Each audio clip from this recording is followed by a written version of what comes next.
Ayan guys, so that's all for today.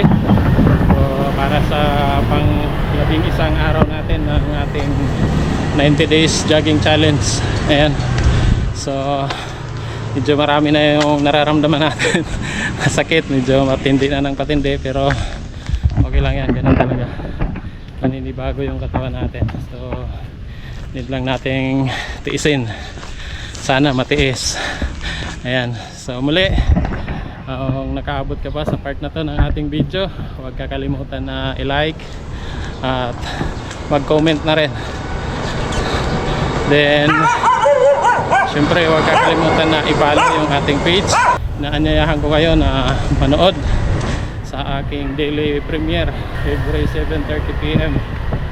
Doon natin ipinalalabas yung mga full videos ng ating mga adventure.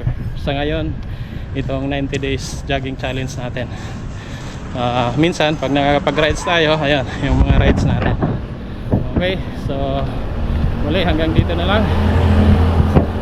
Ingat tayo palagi. Be blessed sa ating lahat. See you sa susunod na mga videos natin. Bye bye.